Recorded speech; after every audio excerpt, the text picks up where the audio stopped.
The football world is buzzing as Christoph Freund has officially silenced the critics surrounding FC Bayern Munich. He is calling out the rumors of a fractured relationship with his colleague Max Eberl as pure fiction. With big matches looming against Stuttgart and PSG, he insists the team atmosphere is stronger than ever before. Tired of dropping your phone or struggling to prop it up? Meet the Pop Sockets phone grip with expanding kickstand in black, your new must-have accessory. Don't miss out. Grab yours today. Click the link in the video description to shop now on Amazon. Over at Bayer Leverkusen, the action on the pitch was nothing short of intense as they locked horns with FC Augsburg. Patrick Schick ignited the crowd with a clinical header, but Fabian Rieder had other plans for the visitors.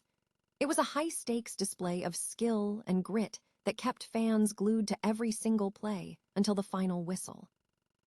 In the Bundesliga, the drama unfolded between Bielefeld and Nürnberg in a battle for vital points. Mohamed Ali Zoma looked set to steal the show with his 11th goal of the season, but Tim Handwerker had a clutch response late in the game. Miroslav Klose and his squad were left wondering what could have been after a golden chance in injury time went begging. Magdeburg turned up the heat on Alexander End during his debut for Fortuna Düsseldorf with a stunning 2-goal blitz to open the match. Star striker Mateusz Zukowski continues to be an unstoppable force, putting his team in a prime position to climb the table. If you want to keep up with every major headline in the world of sports, hit that subscribe button and tap the bell for instant updates. Ever wonder what really goes on behind the closed doors of a global football powerhouse? If you follow Bayern Munich, you might have heard the noise lately, whispers of a forced marriage between sporting directors Christoph Freund and Max Eberl, with reports claiming their relationship is hanging by a thread. But is there actually any truth to the drama? Well, Christoph Freund finally broke his silence ahead of this weekend's clash against Stuttgart, and he didn't mince words. He called the rumors flat-out fiction, admitting he was just as surprised as the fans to hear that he and Eberl weren't seeing eye to eye. Look, in a club as massive as Bayern, the pressure is always on, and comparisons to legendary duos like Hoeneß and Rummenigge are basically inevitable. But here is the reality. While the media loves a good power struggle, the results on the pitch tell a completely different story. Whether or not their leadership style is a perfect match, it is undeniably effective. The squad is thriving, the atmosphere is electric, and with a potential Bundesliga title race heating up alongside massive showdowns in the DFB Cup and the Champions League, it seems like the only thing that actually matters at Sebener Strasse is winning trophies. It is a classic case of the headlines failing to capture the chemistry inside the locker room. If you enjoyed this deep dive into the internal pulse of Bayern Munich, make sure to hit that like button and subscribe for more behind-the-scenes updates. After all, in football, the loudest voices are rarely the ones who hold the answers. It is the results that ultimately speak for themselves. Ever wondered what happens when an unstoppable force meets a stubborn defense? That is exactly the drama we witnessed as Bayer Leverkusen clashed with FC Augsburg. The air was thick with anticipation as the starting lineups hit the turf, and it didn't take long for the match to explode into a tactical tug-of-war. Leverkusen started with relentless intensity, forcing Finn Dahmen into early heroics. We saw Patrick Schick pushing the limit with headers that just grazed the bar, while Like Bade and Edmund Tapsoba tested the keeper's reflexes with sharp, clinical strikes. It felt like a goal was inevitable, but Augsburg wasn't just sitting back. They were hunting for gaps. Leverkusen's patience finally paid off when Patrick Schick rose above the crowd, burying an Edmund Tapsoba cross to put the home side in front. It was the breakthrough they craved, but in this league, a lead is never safe.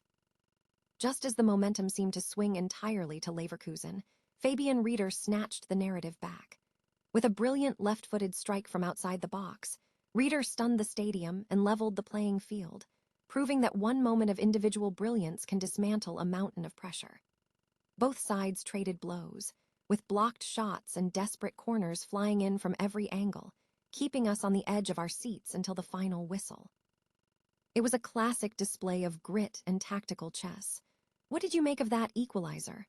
Drop a comment below with your take on the game. If you enjoyed this breakdown, hit that like button and subscribe for more high-octane football coverage.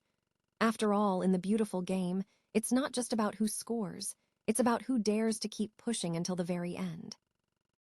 Have you ever seen a game slip through your fingers just when victory felt guaranteed?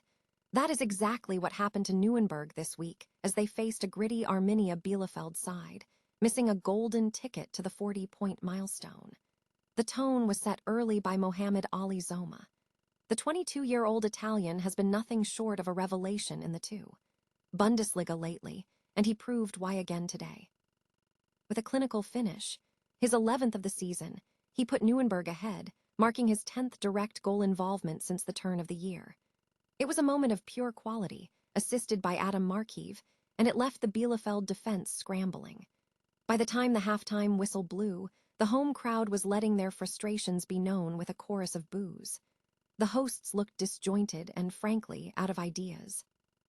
Bielefeld's manager Mitch Nyack clearly saw the same thing, making a double substitution at the break in a desperate bid to turn the tide. While the game didn't suddenly transform into a masterpiece, the pressure eventually paid off. With just 10 minutes left on the clock, Tim Handwerker, who had been warming the bench for the last 2 games, popped up in the perfect pocket of space between the defenders to slot home the equalizer. It was a massive blow for Miroslav Klose's side, but the drama wasn't over yet. Deep into injury time, young Rafael Lubach had the chance to be the hero, staring down an empty net, yet somehow he sent it wide. You have to feel for the kid, but that is the cruel beauty of this league. Now, Nürnberg is left waiting until next week's clash with Magdeburg to hit that 40-point mark, while Bielefeld's fight for survival continues against Preußen Münster. What do you think? Was this a dropped point for Klose or a lifeline for Bielefeld? Let me know in the comments below. Hit that subscribe button for more too. Bundesliga updates, and remember, in this league, nothing is decided until the final whistle blows. Talk about a nightmare start for a new manager.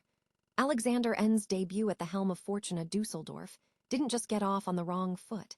It practically tripped over itself inside the first 15 minutes.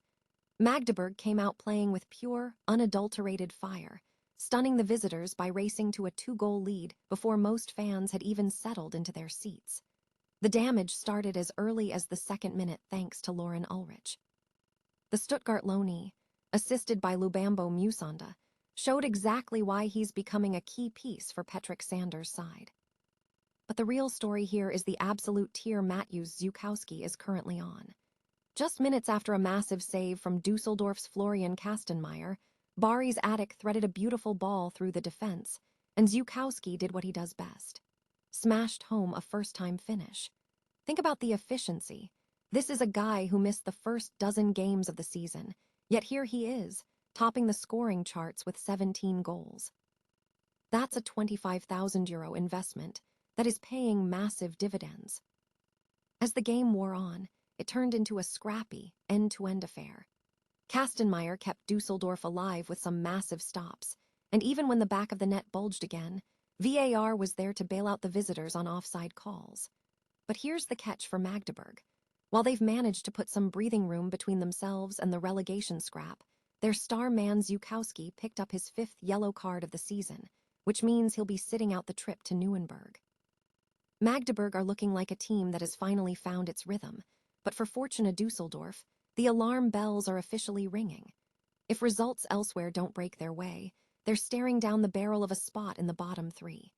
It's a harsh reality check for End, but in the Bundesliga, there's never time to dwell on a bad start.